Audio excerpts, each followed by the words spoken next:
Hey there, this is Jacob Wood with Douglas Elliman Real Estate, and I have for you here the Q3 2023 Manhattan Market Report from Douglas Elliman and Miller Samuel.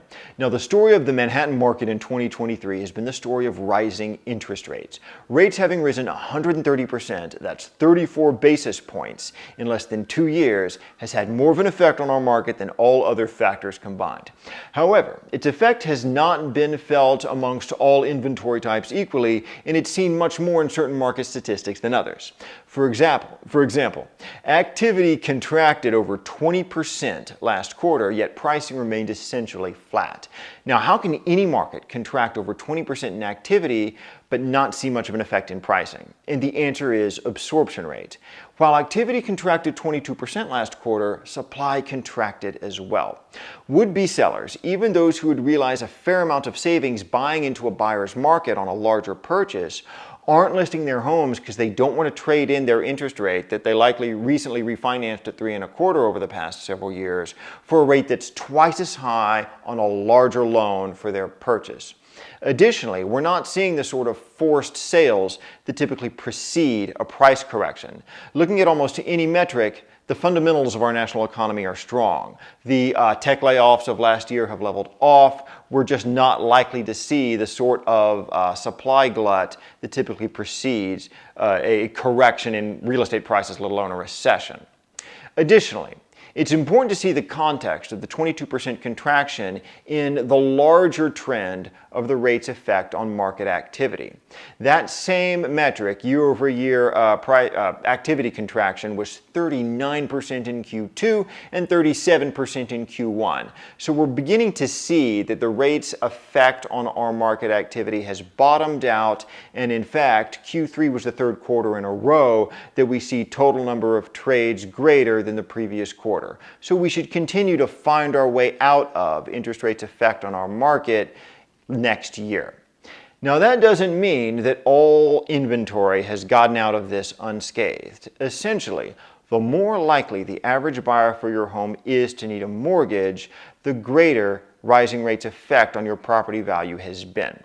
Take the buyer of an $8 million condo. They're likely paying cash. If they are borrowing, they're likely taking out a margin loan against their own equities at a lower rate instead of getting a 30-year fixed-rate mortgage. And so the luxury condo market has not been affected too badly by the rising rates. However, the buyer of a $750,000 one-bed co-op is almost certainly getting a conventional loan, and therefore values for those homes has really taken a hit this year.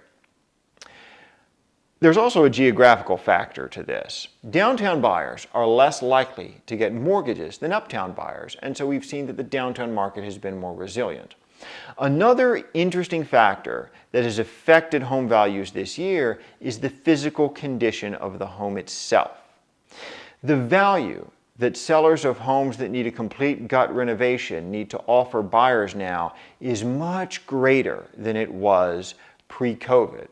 Not only that, but homes that simply have dated renovations are needing to provide much more value to buyers as well in order to sell. If a renovation is any more than 7 to 10 years old, regardless of the condition, buyers are needing to see a lot of value to make that purchase. Pre-COVID, the buyer mindset was, I'm not going to do too much more in the home than sleep. Location is paramount to me, and I don't mind renovating if the price is right. Now, buyers are thinking, I'm going to spend more time in the home. I'm going to be working from the home. I need something that's move-in ready, that I enjoy being in, and I don't want to live in a renovation project in the meantime.